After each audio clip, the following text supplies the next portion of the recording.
Hello, everyone, and welcome to today's webinar on a very popular topic right now, challenges of selecting an insider threat detection tool. We'll give folks a few minutes to join here, and then we'll go ahead and get started.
All right, we're going to go ahead and get started. Good morning, everyone, and welcome to today's webinar on challenges of selecting an insider threat detection tool. I'm Dr. Christine Walker, your moderator for today's conversation.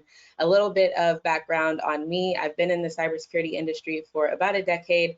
I earned a PhD in security engineering and led numerous security functions at large organizations like United Airlines, before taking on my current role as the founder and CEO of Cyber Pop-Up, which is a next generation cybersecurity services company. Joining the conversation today, we also have Jim Henderson with us. Jim is the CEO of the Insider Threat Defense Group and founder and chairman of the National Insider Threat Special Interest Group.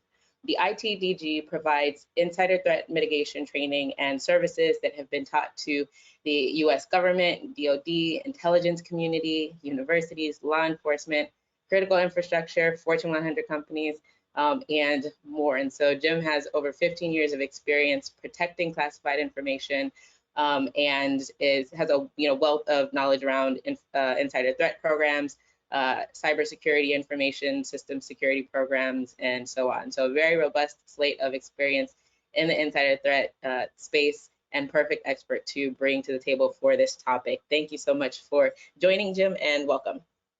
Thank you. So during this session, we'll walk through a couple of things. We'll cover the current state of insider threat detection and tool fatigue, right? Quite a few interesting stats to share there. Then we'll start getting into the root of what people truly need when we talk about insider threat detection. We'll also cover some of the core requirements for solutions, especially some of the nuances between the private sector and government sector considerations. And then we'll start to cut through the hype and see, what should a product really be able to do? Is it marketing fluff? Is it real? We'll start to explore some of that. And then we'll wrap up with key features that every insider threat strategy requires and some critical considerations for solution selection. Now, if you have any questions, please don't hesitate to share them in the Q&A window. We'll keep an eye out for that and try to get to as many of them as we can during this session. Now, jumping right into some key statistics here. Shopping for cybersecurity solutions can be a very daunting process, right? Today, there are at least 1,200 security vendors with over 20,000 features across all of them. And as someone who is very plugged into the startup ecosystem, I'm sure that number is even larger today.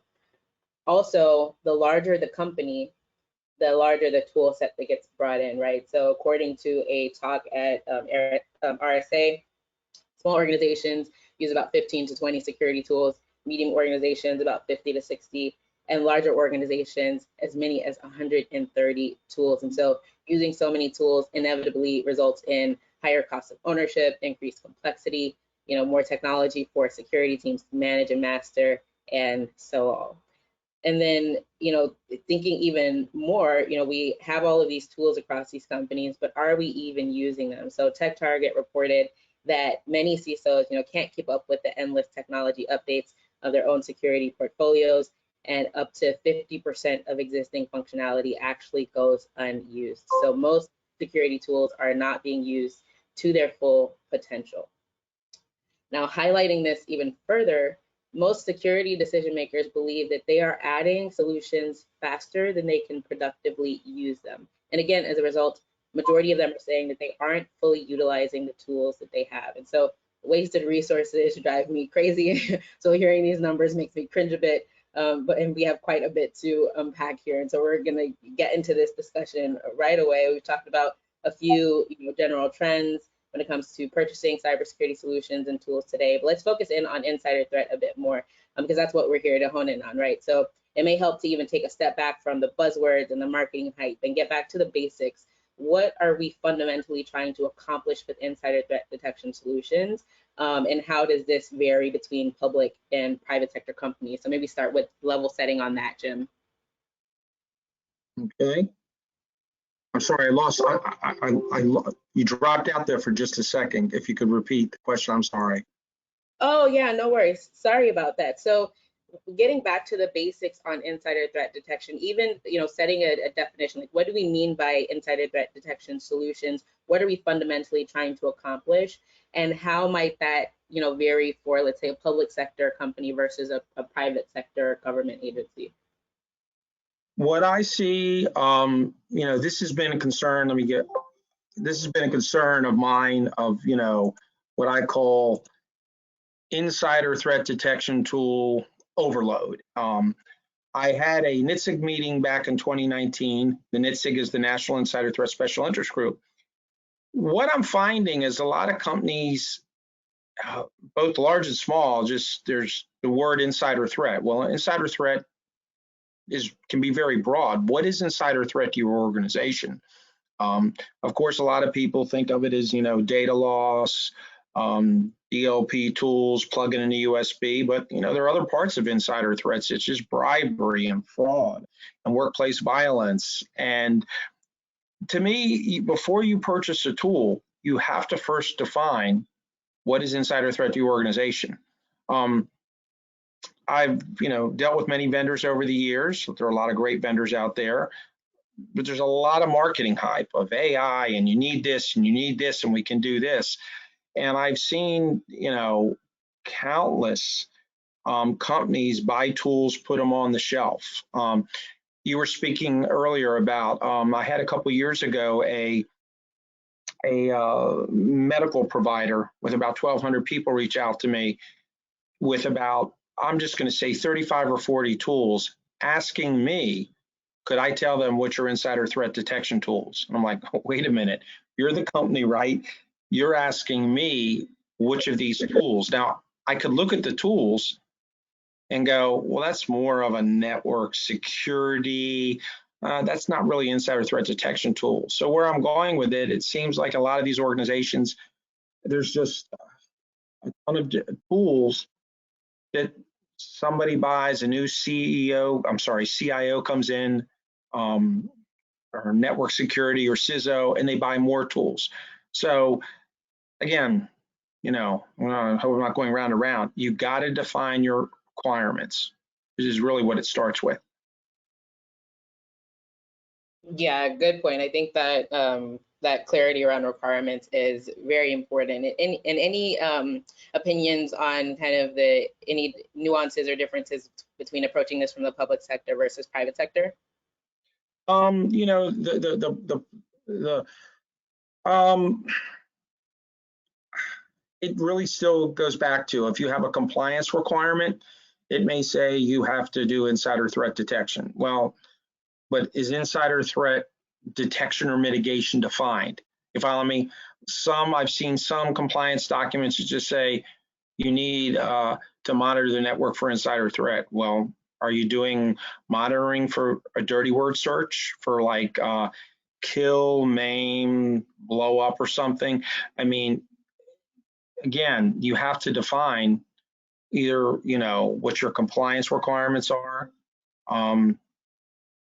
I mean, in the meeting I had, the NISTIG meeting I had a couple of years ago, I had both the government and private sector. I had banking, I had manufacturing technology companies, and really after about 4 or 5 hours of discussion of both, the public, private sector, and government, it really came down to, you have to watch the marketing hype. The vendors will tell you one thing. You got to ask the vendors a lot of questions. Because these companies that sell tools will just tell you that, oh, we do insider threat. But if you really start asking them beyond, you have AI or a UEBA tool, you're a SIM tool, what do you detect? And the problem is you can run into is, these tools can do a lot, data overload. You may be a company that has, 20, 30,000 people, and you have a program manager, an insider threat program manager, and one analyst. You better have 4 or 5 analysts to, monitor all that data. So really the consensus came out of this meeting is exactly what we're discussing. Think before you buy the tool, define your requirements. I've seen a lot of these companies buy the tools, put them on the shelf, buy another one, put them on the shelf. I have one company was at the meeting, they were a bank, they've gone through 3 insider threat detection tools. The gentleman told me it was the insider threat analyst's dream, but the network engineer's nightmare because the tool caused problems. So really getting back to, public and private sector, it's what is the organization trying to detect? You got to define your requirements. Okay, yeah, fair enough. I think, yeah, regardless of the industry or the company size or anything like that, with any tool, of course, you want to start with your requirements. So good fundamental takeaway to have there. Now, shifting gears more into some of the challenges deeper. So walk us through maybe a day in the life of someone trying to select an insider threat detection solution today. Like, what are gaps in the options that exist, or what are the challenges that one might face? Well, again, being fair to all the vendors, there are a lot of great tools. But what I see is a lot of marketing hype and I'm not saying these features aren't good. We're a UEBA tool, we're a DLP tool, we do this, we do this, we do this.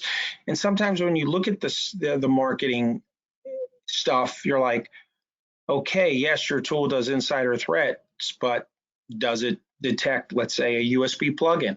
Does it detect uploads to the cloud? Does it detect dirty words going in an email, like somebody saying, this is a real life example that happened at Defense Intelligence Agency. The next time he walks in my office, I'll blow him away and blow myself away. That was detected with an insider threat detection tool that obviously had what they call dirty word filtering capabilities.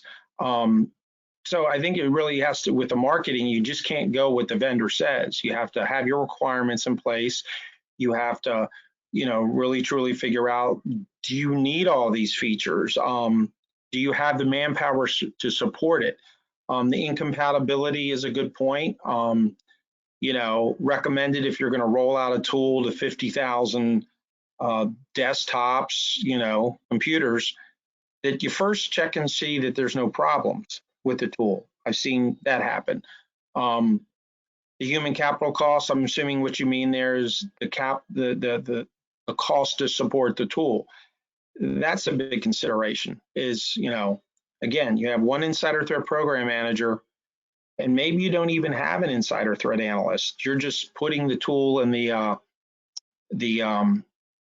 CIO department, the network security department, thinking that one person can handle all that. Well, again, if you're a big company with a lot of people, it's not going to be manageable. It's it's going to be data overload. Data overload. Basic capability gaps. When you're talking about basic capability gaps, Christine, what do you actually mean by that? As far as, I just want to make clear on my. Yeah, sure. So these are some high-level outputs that came out of the report that you mentioned, and I think even just generally what we're seeing across the industry. But I think that there's just a lot more behaviors, a lot more nuanced things that are out there that tools may not be able to detect, or things that like individually an indicator might not disclose an insider threat on its own, but then it's the kind of collective or aggregate of different points that then make it something to be concerned about. And so I think across different tools, there might be some basic capability gaps. And it's important to, I think through, to your point, what are the requirements? What do we really need? Do we need that aggregate view? I would think from an insider threat detection standpoint, yes. But those are some of the things to start considering. Well, Christine, what I've seen is that there's never really been, that I know of, what I call a comparison done of not just the big name tools that are out there. I don't want to mention any of them, but across the board, there are a lot of insider threat solutions, SIM tools, DLPs. And it really starts out with, if you have a checklist, okay, what is the tool? It's a DLP, it's a SIM, it's a UBA tool / UBA tool. And then working down, what does it detect? Okay, it detects USB insertions. It detects if somebody's still using CDs, DVDs, somebody doing this, burning a CD. It detects uploads to the clouds. It detects somebody copying everything from the network share down to the local hard drive. True story, that was a credit union. The guy copied the entire network share down to the local hard drive, bought a second hard drive, copied the first hard drive, which was the hard drive in the computer, to the second, and walked out. So there's I have a checklist that's actually probably 13, 14 pages. And so really it comes down to comparing tool against tool. But again, I guess where I'm going with this is there's really been no, I don't want to use the word bake off, but there's no real way for somebody to say, okay, well, I'm considering this tool, and this tool, and I can compare the features. A couple of years ago, as part of the NITSIG, I was going to come up with the Insider Threat Detection Tool Expo, where I was going to invite all the big vendors to come. And it wasn't really going to be a bake-off. Initially, we called it a challenge, but the vendors didn't like that. What ended up happening, the vendors were concerned about being in the same room with each other. I was like, okay, I'm just giving the vendors a chance to display their wares, do demos, ask a lot of questions, and they were concerned that, company A might see company B's features. So again, we go back to, how do you compare these tools? It's a lot of work. So anyway, I know that's a long-winded, but this is just all the stuff I've seen over the years. Yeah, no worries. Good points. Yeah, I think between the marketing, hype, and some of the I would say, misunderstandings that you mentioned in the beginning to, yeah, some of those capability gaps and making sure that you even have the right, people to monitor on the volume of alerts and things that could come through are all, good challenges to keep in mind as we think about how to overcome these and continue to grow and move forward. I guess we're seeing Oh, go ahead. having a lot of data is good. So I don't want anybody to think I'm knocking a tool that puts out a lot of data, but there comes a point of what you need, okay, initially, what are your requirements, what is nice to have, and what is too much. And what I've seen in some of these companies that they don't think about what I need, what's nice to have, and too much. And then they get the tool and they're like, oh my God, this is like data overload. Yeah, I agree. And that kind of is a good segue into our next kind of question or topic here, right? So it sounds like getting to those fundamentals, right, and getting back to the basics is key in navigating this sort of tool fatigue. And so there are a lot of solutions out there aiming to try and solve pretty much every challenge, endless features to your point. But if we cut past all of the marketing hype, kind of it begs this question, and I think this is the point that you're starting to get to, is more always better? Or at what point is less more when it comes to these solutions? More simply put, do people need the Bentley or the Benz or the Buick when it comes to these insider threat detection solutions? What are your thoughts there? Well, I had somebody, if I said the tool name, you might think of it as the Bentley or the Benz, very well-known tool. And I had spoke with a CISO from a hospital, and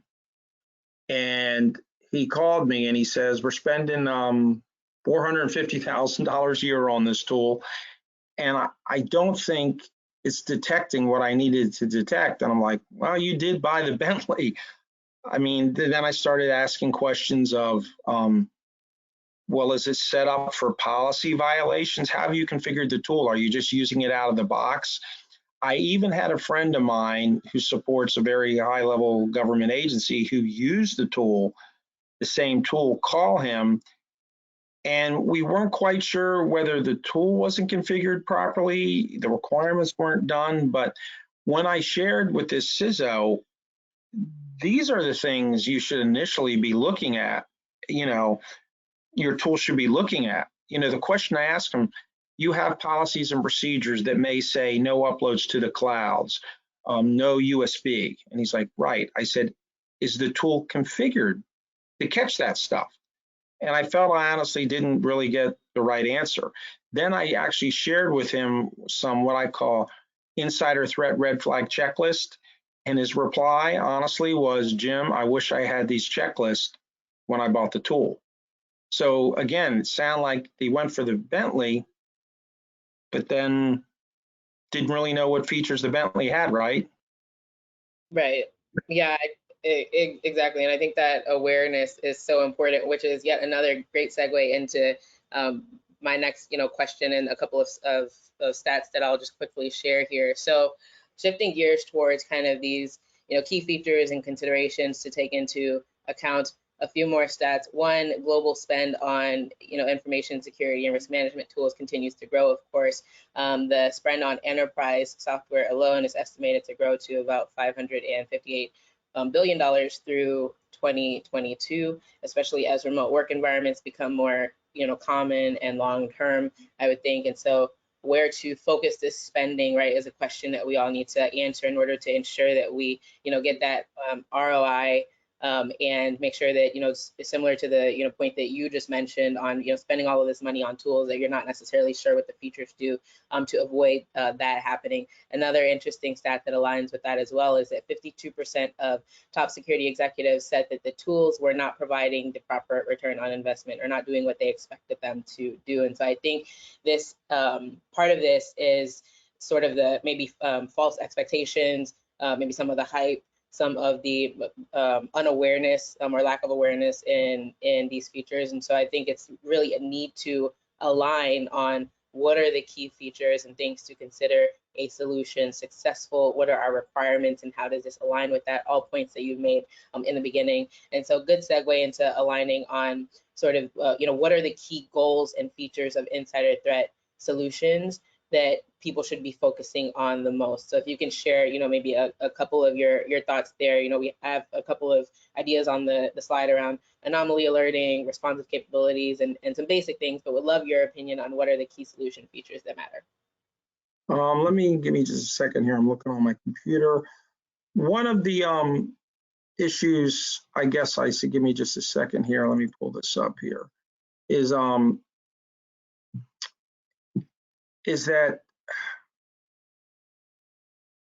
and I don't want to, is that the organization, it's not just about the tool. It's and I want to make this as an important point, because I had an analyst in one of my classes say, yes, I sit behind a tool, and yes, I get a lot of data. But after listening to you, Jim, teach the course here, I feel like I'm not getting enough front end support from the non-technical people, from HR and security and all. So I'm sitting here with all what I call these nuggets of data that I'm trying to sift through. But if I had more support from the front end and everybody worked together, it might all make more sense. Because, it's like having puzzle pieces and going, were those puzzle pieces even part of this puzzle? And that's one of the things I still see in a lot of companies, is the lack of collaboration. That, HR, for whatever reason, sits on information. Some departments sits on information. And then when something happens, it comes out. When we talk about anomaly alerting and response capabilities, the key features I start with are, and I'm going to pull up, give me just a second here. I am pulling up,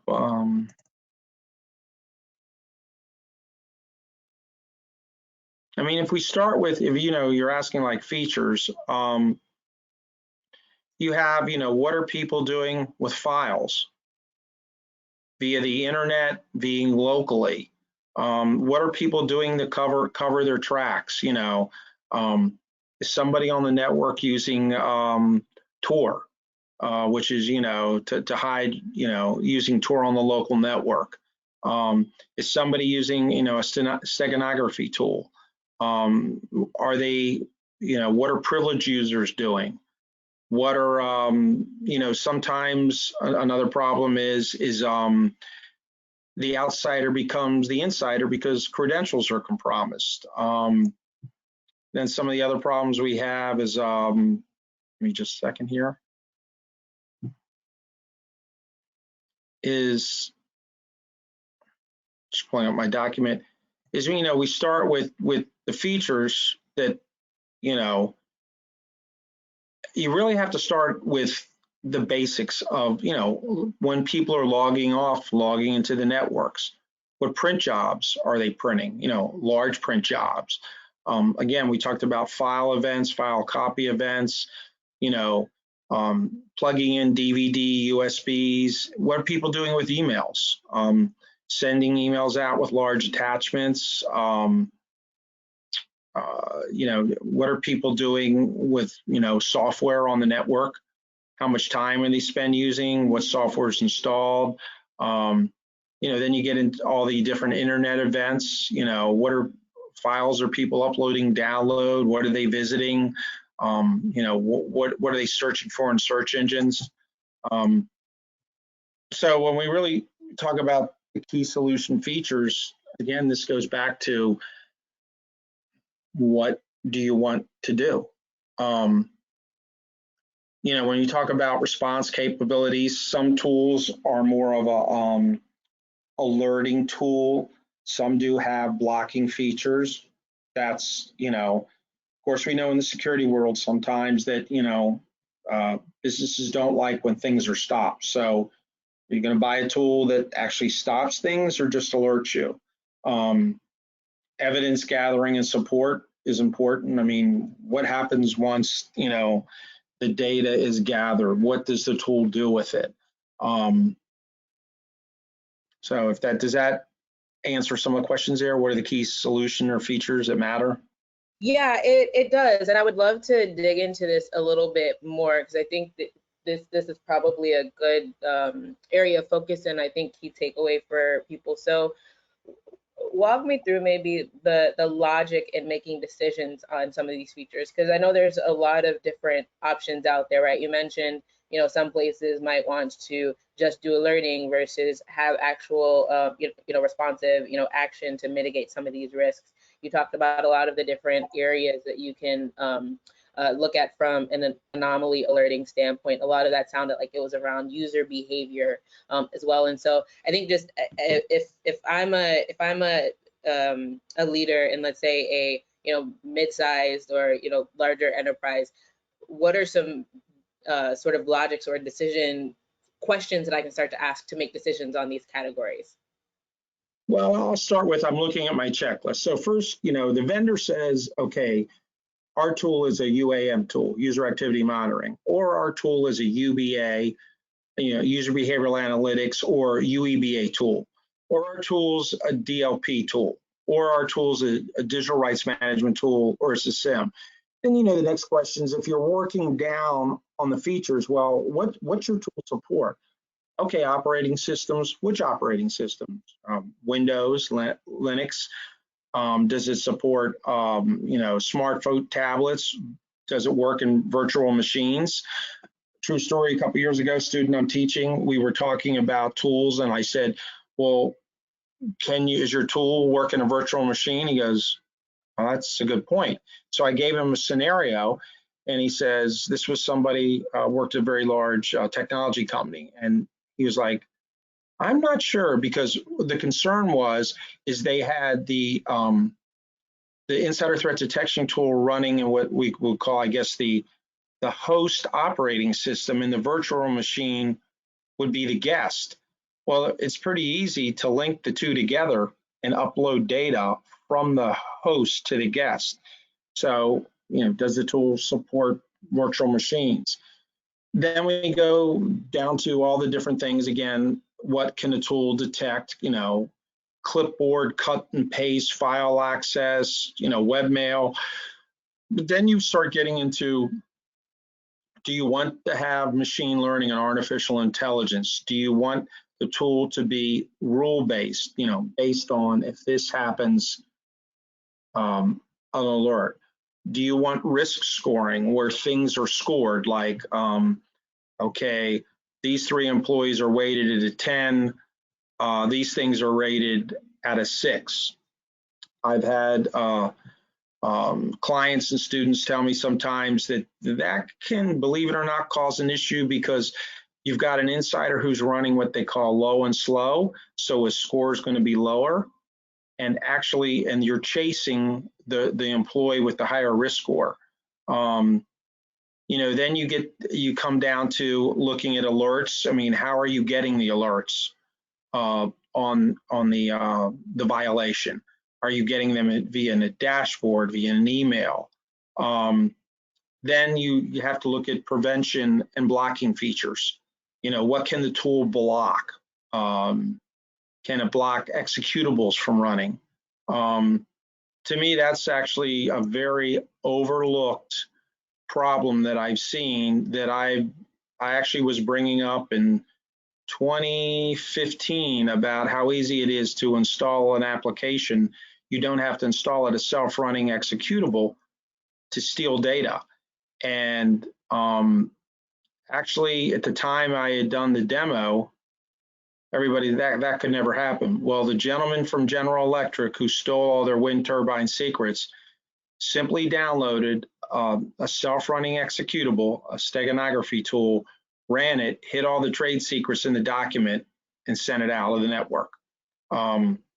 So there are little things too that you have to consider with some of these tools. Then you have to look, can the tool ingest data from, the insider threat detection tool? Can it ingest data, operating system logs, event logs from the operating system? Can it ingest data from, other tools like intrusion detection systems? Can it ingest data from a SIM tool? Can it ingest data from routers or other, there's so many different types of tools that run on the network. Then you have to, look at the reporting. What can the tool do? Can it report on users, groups, computers. Um, and then, there are other features like interoperability. Can the tool work with Windows Active Directory and pull in information? LDAP support. Can the tool, do data imports and exports? Then you get into things like licensing cost. Is this, per user, per computer, per device? Other things are, where is the data stored? Is the data going to be stored locally on the insider threat detection tool server within the organization? Is the data going to be stored in the cloud somewhere? Some businesses have, an issue with data being stored in the cloud. Then the other thing that I think really stings a lot of companies is they just think you take these tools out of the box and use them. No, I was recently told by somebody, yeah, this particular tool has about 500 out of the box features. That's great, but they still need to be configured for your specific organization and, architecture and configuration of the network. And then then you further go down to, you buy the tool. Does it come with support? How much support? And, as one gentleman said at that NITSIG meeting on insider threat detection tools, you didn't buy the $50,000 support contract, you're going to be trying to figure this out on your own. So, it's just buying the tool is just part of it. I'm just running through my checklist here, trying to give you, some of the key things to look for. I mean, what training does the tool come with? Is there additional charge for customization? What are the charges for troubleshooting if the tool has problems? Do you get a year of free support? I mean, do they charge you for coming out? Then, there's important stuff on the company. Just because the company says it's a great company with a great tool, how long has it been in business? Quite honestly, I've seen problems with where a lot of startup insider threat detection tool companies start up, they're venture capitalist funded, and they may have a great tool, but the funding goes away, or the tool goes away. Or other problems I've seen is great companies with great insider threat detection tools, and then somebody else comes along and buys that tool, and it's not really left as a standalone product. Those features are integrated in their tool, which leaves some of these companies hanging. I could keep going on, but I don't want to, steal the webinar here. I'm just trying to give you. Yeah, no, thanks for that. I think it's really good to get a comprehensive, view of, there's so many different, features that are out there, right? And so part of the first step is understanding what's out there in order to sort of boil it down to what you truly need. So thank you for going deep into that.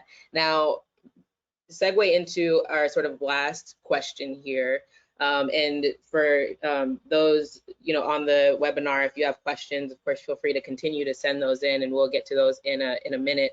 But this last question here is, what are some key considerations to think about when it comes to tool selection? I know we've talked about some of these considerations already as it is, but the conversation of to AI or not to AI, right? There's a lot of those tools out there, right? A reasonable learning curve, you had talked about already, some of those human capital requirements, accuracy. And so anything else you want to add or dig deeper into on some of the considerations when you're actually trying to select the right tool? I don't claim to be a AI expert, but I do know that there are different flavors of AI and machine learning and how they all work. And I've seen sometimes where a company will buy a tool, because, oh, it's got AI, that's what we need. We just had this incident. But sometimes the AI or the machine learning can take weeks to learn. So it's not really going to just start learning right away. Actually, when I was asking one of the vendors we're talking with one of the vendors about coming to that Insider Threat Detection Tool Expo, and they said, oh, well, the tool's not going to be set up to learn. It usually takes 3 weeks. So, just because you're buying a tool that can do all this AI, machine learning, predictive analysis, it's just let people know. Sometimes my understanding is it's not happening right out of the box. It's got to learn the behaviors of the employees. We've already talked about there are some steep learning curves with some of these tools. I know you say reasonable, but I've heard that the interface in some of these, the dashboards are a little, what's the word, can be nerve wracking. So again, remember, you have all this data coming in. It's supposed to be an easy tool to use. You got 20, 30,000 people, and you might have 2 analysts, and it's hard to understand the dashboard. You've only got 2 people. And then sometimes you run into your next good point there, accuracy and, chasing, false positives. And then the integration capabilities, it's, if you want to plug in your SIM tool with an insider threat detection tool. Well, first of all, does your SIM have a plugin that could plug into the tool? Will they work together? Who's going to do that work? Is the vendor that you're buying the insider threat detection tool capable of doing this integration? Again, so a lot more than just purchasing the tools. It's is a couple students said in one of my classes, and I just like to bring up, other people's opinions. I had 3 analysts from a very large defense contractor, and as we really got deep into the discussion like we're having now, what was one of the gentleman's comments? He said, you don't want to put the 4 of us in front of a insider threat detection tool vendor they'd run, because there's a lot of questions that need to be asked. I mean, where you're spending 400,000 possibly on some of these bigger Mercedes-Benz tools, there's a lot of questions to ask before spending the money. Like I said, that one hospital in that where I was dealing with the CISO, they bought the tool, and then my understanding is they stopped using it. So, and I've seen that happen, in multiple companies. Yeah, absolutely. A lot of really good points there. So I'm going to, at this point, start to take some of the questions that we have coming in. And again, feel free to continue to share those. One question that has come up is, how can you measure ROI on some of these tools? And I know even from, my perspective, I know one company, caught an employee, for example, attempting to steal IP using Veriato's insider threat detection technology. And thanks to that proactive insight, they found out and avoided about $300 million in loss, right? So like that one detection can truly make a difference. Would love your perspective on how can you begin to measure ROI and the value of some of these tools.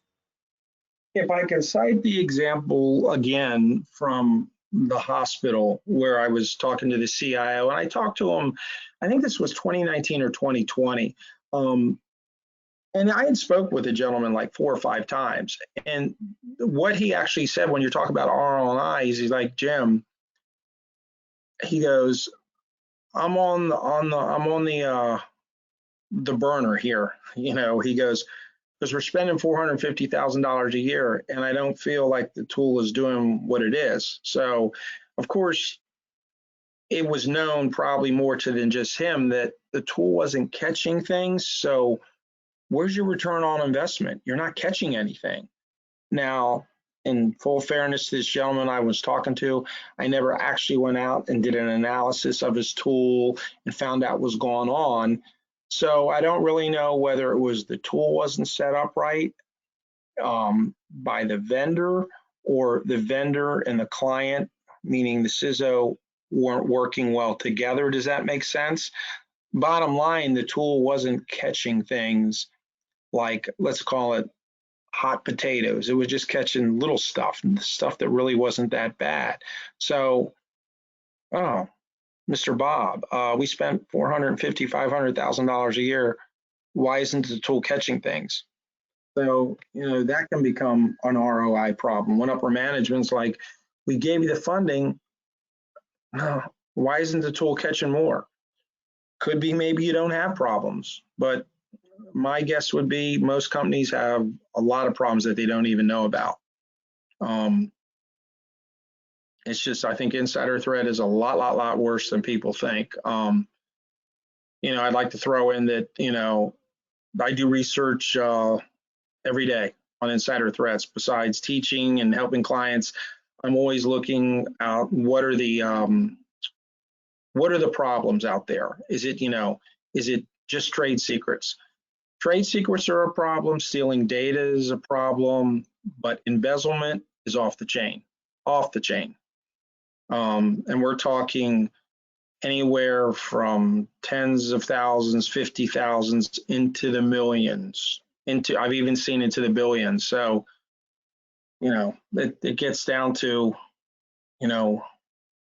what's your insider threat program? What's their definition of insider threat? What are they expecting a tool to do? And understanding that a tool may not be able to detect certain things, and there might be other ways to detect it, right? A non-technical way. But I mean, I think these are the questions that need to be discussed when you buy a tool. Okay, well, we want to do this, this, and this. I guess I'm just repeating myself. And then we define our requirements. And then we go to the vendor and we say, hey, what can your tool do? I mean, really shouldn't be a hard process, but if it's not done in what I call a methodical order, you're just end up buying a tool. It's not configured properly. You don't have good support from the vendor, and then your ROI doesn't really look good because the tool's not doing what it's supposed to. Yeah, absolutely. So it all ties back to those fundamentals that you said, and it sounds like a key theme that's important to continue to hammer in here around, even from an ROI standpoint. It still ties back to making sure that you have those requirements and those expectations. I think the other piece too is that these solutions, like, it's not just about the technology, right? It's about also the process and the people that you put around it. And so bringing all of those three things together to make sure that we leverage these tools to the best of their capabilities and fully utilize them, I think is important, right? You can't just, throw money at the problem or throw technology in and expect that to fix everything, right? That's been a theme here as well. It's bringing that collective, again, of the people and processes together. Now, we've talked about a lot here. Last question that we're gonna, bring in is,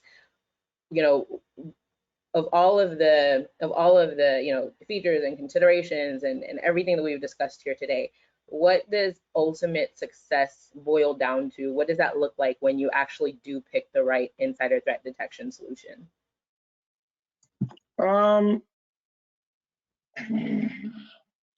Picking the right tool, again, we've talked about all that. The success is when you've got everybody working together.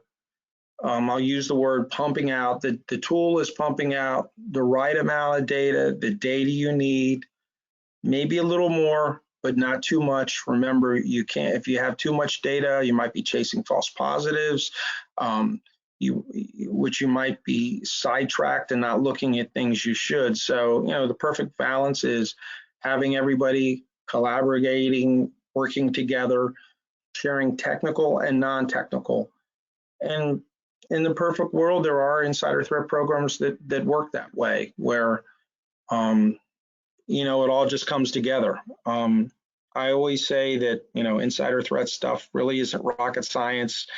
I mean, insider threats have been around for a long time. They become, used to be called employee threats. Now they're called insider threats. And I've seen a lot of organizations, I don't know, using an insider threat detection tool, their privacy concerns. And true story, I was sitting at one company, we were discussing tools, and I said to the lawyer, I said, aren't you already monitoring the network? Don't you already have login banners?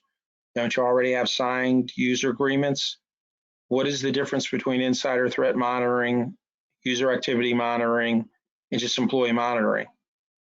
Oh, well, they're HIPAA concerns. Yeah, we know all that. But if you're not, monitoring, because you're not supposed to be on people's doctor's appointments and stuff, and you're just looking at policy violations, where's the big deal? So that's another thing I see too, is with buying the tools, is just this whole market is misunderstood.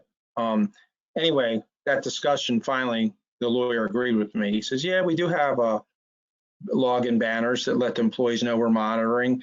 Yeah, we have signed acceptable use agreements. And so the decision was made that they, to buy an insider threat detection tool. You know, I'm just trying to throw that in there because sometimes there are privacy concerns.